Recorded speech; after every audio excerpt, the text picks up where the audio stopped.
Yo, what's going on, y'all? Welcome back to the channel, man. And today we will be reacting to Anime Crashouts Are Insane, video by Ninjuno. Look, I have this anime talk with y'all damn near every video, bro. Y'all know I'm an anime guy. There's some anime crash out scenes that when you see it for the first time, you get those freaking goosebumps, bro. You get chills, bro. Look, I love that stuff, bro. That's like when I see stuff like that in, like, let's say not even a hype anime, right? Anime that I'm like, okay, this might not even be worth the watch, and then you get that one fire scene that just sucks you into it, you know what I mean? Like full immersion. Now you go from like watching, like just lay back and chill, like, all right, cool, this anime is not even all that, and then you see some stuff like that and you're like, hold on, wait a minute, I might have to rethink this is actually kind of, you know what I mean? And then from there things just freaking, it always gets better after a perfectly executed crash out scene, bro. Always, every single time. But I'm not even gonna do too much talking, and let's just get straight into the video, man. Video by Ninjuno. Said that.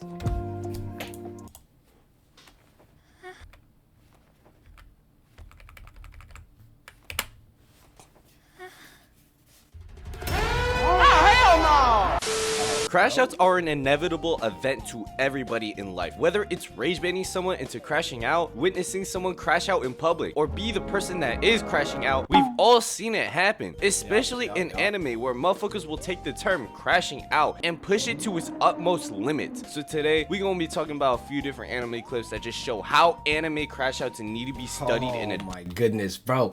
Listen, bro. You don't ever want to be a crash out, bro. Don't ever be a crash out, bro. Like, it is not something, it'll feel good in the moment, just letting out all that anger, right, on whoever is pissing you off.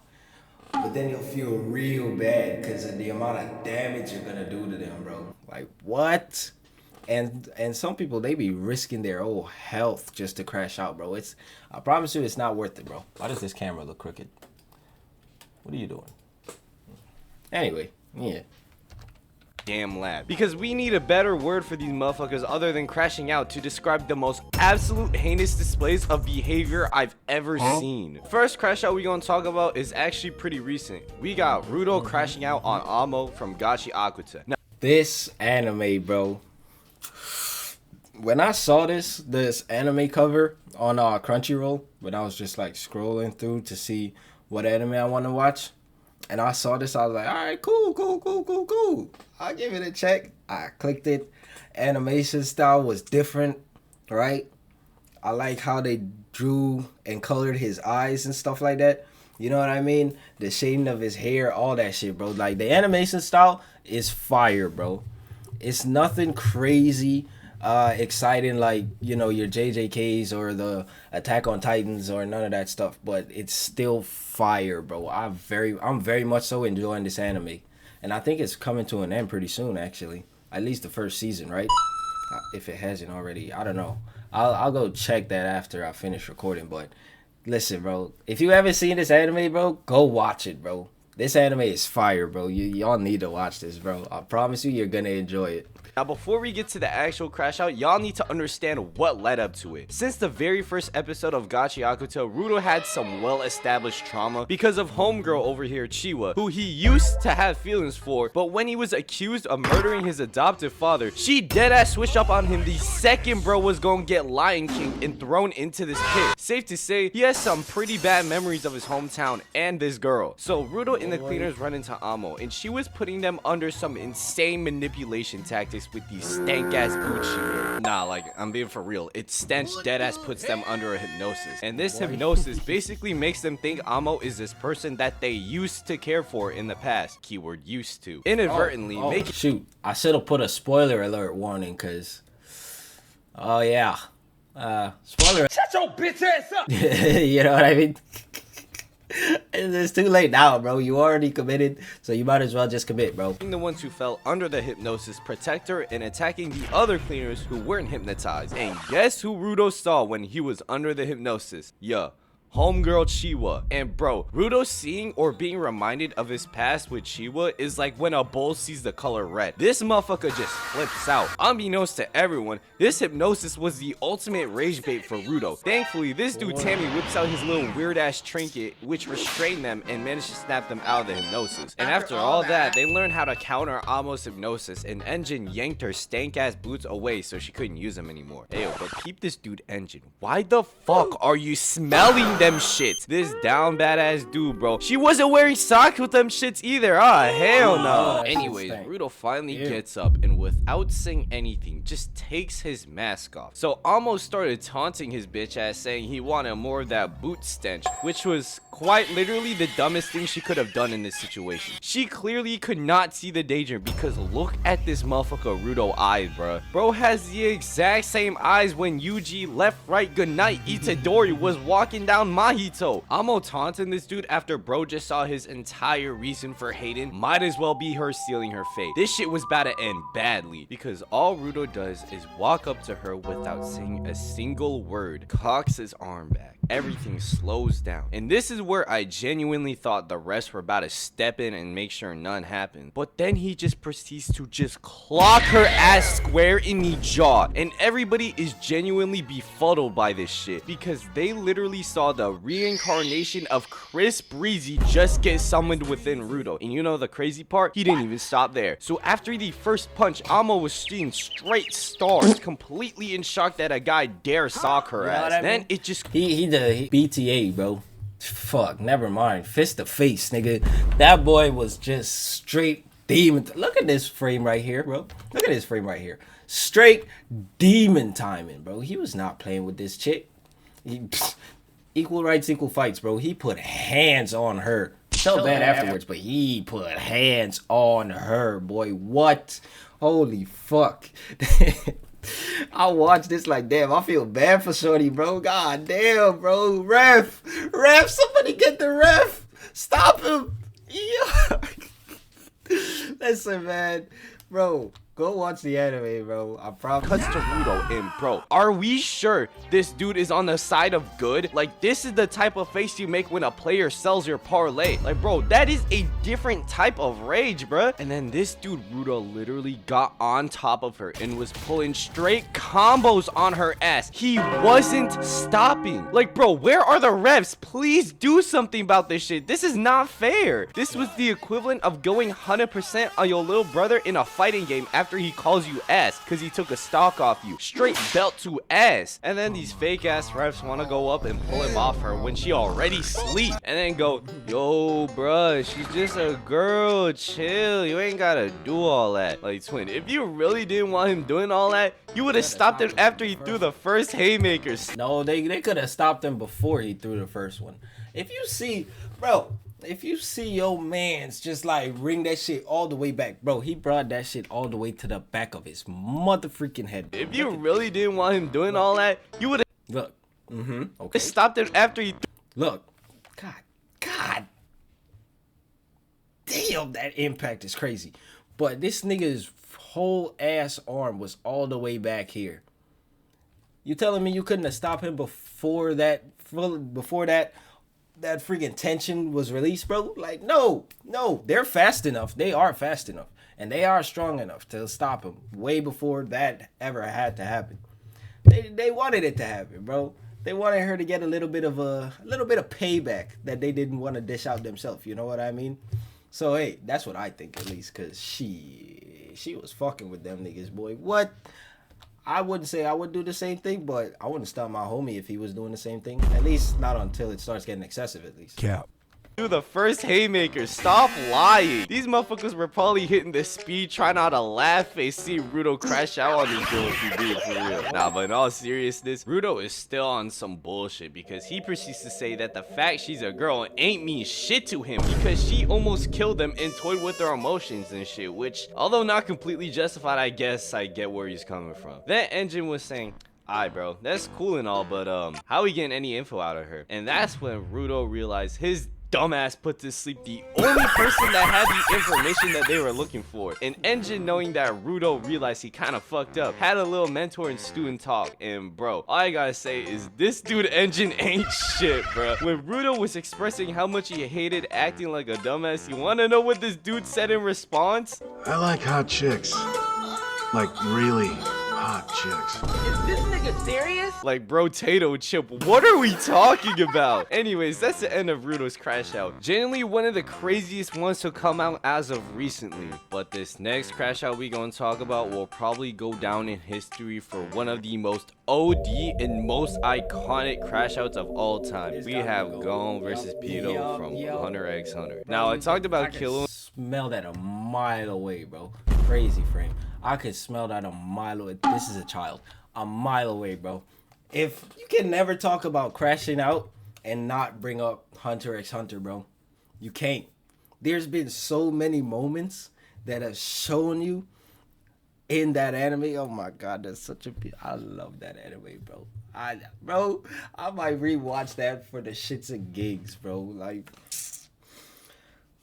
but yeah, there's been so many moments that showed you that he's still a child, bro. You know what I mean? Child, bro. Like, what are we doing? You think that nigga is emotionally stable enough to handle some shit like that? I know y'all know what I'm meaning when I say that because y'all have seen the anime, bro. Come on now. Let's not even pretend like y'all haven't seen Hunter x Hunter. And if you haven't seen Hunter x Hunter, get the fuck off my channel, you piece of shit. In a few of my previous videos, his Godspeed is definitely tough, but Gon during the entire second half of the Chimera Ant arc was on timing. And bro, his Crash Out had levels to this shit, and it just got even worse as the arc progressed. And it all started when Pito cooked this dude Kite right in front of Gon, who was basically his older brother slash father figure. And Gon thought he was just badly injured and could be healed by Pito. So when they raided the Chimera Ant at the palace, Gon was looking for Pito, who they found treating and healing this girl that was important to the Ant King. And Pito was begging Gon, saying she'll do anything he wanted, but just needed to save her at any cost. But Gon wasn't having any of it. He said, save what? And when Killua tried to jump in the conversation, Gon for real said some, Killua, fuck off, I'm asking the questions here. And staring at Pito like Rudo was staring at Amo earlier, with them damn demonic ass eyes. Nah. Gon was staring through her, boy. What? In his eyes, he was a friggin' giant and she was an ant, bro. And she just the wrong thing to piss him off. You know what I mean? And that's exactly what she did. And she paid for it. She paid for it, bro. All my days, she paid for it. He was not playing with her bitch ass. God. Boy, that's the worst whooping I'd ever seen a kid give to another person, bro. I'm not even playing. Not even a JJK jumping can compare to that ass whooping, bro. You feel me? Like, he was, boy. It's telling you everything, bro. That's that kind of rage you get once in a lifetime, bro. That's a once in a lifetime type of rage, bro. You can never, after you experience that or you felt that kind of anger, you can never feel that angry ever again. Because you just desensitized to it. Because after what you did, if it doesn't mentally break you, it'll just desensitize you to ever being able to get that angry again, bro. So, shit. And, hey, bro, just leave people alone, bro, because you never know, bro. You might be the reason somebody takes to that point, and then you'll end up like Pito, you know what I mean? Mashed potatoes on a tree. This nigga is crazy. Mind you, that is his homeboy that he just told to fuck off. Every sense of logic within this kid has completely flown out the window. All that's in his mind is getting back at Pito so she can heal Kite. And Killua is trying to reason with him as much as possible so that he doesn't crash out right then and there, saying that the girl Pito is healing actually needs to be healed. But Gon looks back at him saying, Killua, if you don't shut your bitch ass up, you want me to trust that this thing? will do what I say? Like, bro, Gon is so far gone that he is letting the racist hating intent get to him and letting his battle stench fill the entire room. Bro was even about to slime out Pito along with a fragile girl who had nothing to do with their beef right then and there. But Killua reminds him that if he kills Pito, they can't save Kite. So Gon decides to sit and wait right in front of Pito. He was ready for that fucking fate. So after waiting a little bit, Pito takes Gon to Kite's body, but unfortunately, it was already too late. Kite had been dead, and in his mind at this point, bro had nothing to lose. And then Gon, and his exact words were, "I don't care what happens to me now, I will use everything, I'm going to kill you." And then started morphing into a literal demon. Like, bro, you're meaning to tell me that this and this are the same people? Ah, hell nah. And if you watched the series throughout its entirety, the signs were always there that Gon was low-key crazy as fuck. Like, he was... See, I told you, bro. That's what I told y'all. I told y'all, bro. It was always there. He just needed that tick. And that was his tick, bro. Bro went from that little kid to that little demon, bro. He turned into a whole D1 crash out, bro. You did not... Nobody, I don't think anybody in the Hunter x Hunter verse was fucking with Gon when he turned into that, bro. That might just be me having main character bias. Maybe, probably. But, you know what I mean? I don't think anybody was fucking with bro at that point in time, bro. Even the Ant King might have gotten his ass whooped, bro. I'm gonna be so straightforward with y'all. That boy was gonna put belt to ass on any and everybody who tried him, bro. Shit. Low-key a psychopath. He just never had a reason to hurt somebody until now. And when Pito tried to swipe at him after he transformed, he vanished and reappeared right behind her. And look at him, bruh. He aged himself and has hair long as fuck that you would need a skybase to see that shit. Man, Wemby wouldn't even be able to see the top of that shit. And then he nonchalantly tells Pito to follow him outside. And bro, what is with motherfuckers not knowing that you should never mess with a motherfucker that is crashing out, but at the same time calm? Like, do the alarm bells just not go? A calm crash out is the worst crash out, bro. It's the worst crash out. What they are about to do to you is unthinkable, bro. You will never expect it because of how calm they are. But what they are about to do to you, nigga, you will never be able to recover from that fucking whooping, bro, that they about to put on you. So leave niggas alone, especially quiet niggas, bro. Don't fuck with those niggas, bro. They will fuck you up. Help me! I promise you. I'm just saying. Off. Even Yukimiya can see this shit and he's blind as fuck. So because of her complete ignorance, Pito tries to sneak Gon. And bro, she might as well have let herself get dunked on by prime DeAndre Jordan, because that's basically what happens. Gon sidesteps her shit quick as fuck. Like, bro, there were barely any frames on that shit. And Pito knew in that moment she was completely cooked. And Gon is just looking at her like, is this nigga serious? and then sends old girl to the moon with this diabolical ass kick. And he ain't stopped there. As Pito was falling back to the ground, Gon uses his Jajunkin and sends her through the entire forest. Oh my god. And at this point it was wrapped. She was basically dead already. It was just her Nen ability controlling her unconscious body. And Gon just kept going until she wasn't moving anymore. He summoned his biggest Jajunkin he has ever produced, and he didn't even give a fuck that Killua was in the area. He blew that bitch up, completely obliterated her ass. And yeah, that was Gon's crash out, one of the most iconic ones of all time within anime, no doubt. Anyways, that's it for today's video. Hope you guys enjoyed. If you want me to make a part 2 and do more clips than just 2, let me know, and I'll see y'all in the next one. Hey man, W video, bro. But only 2 moments is kind of crazy. We whenever he does a part 2, we'll definitely be reacting to that too. Excuse me. But yeah, leave people alone, bro. You never know who's a crash out just because that nigga is all friendly with everybody and what's not and what's not. You know what I mean? A calm, cool dude. You never know, bro. You might just piss him off one day and then you're waking up dead. Hey man, I'm just saying, leave people alone, bro. That'll be it for this video. I hope y'all enjoyed it. I will catch y'all in the next one.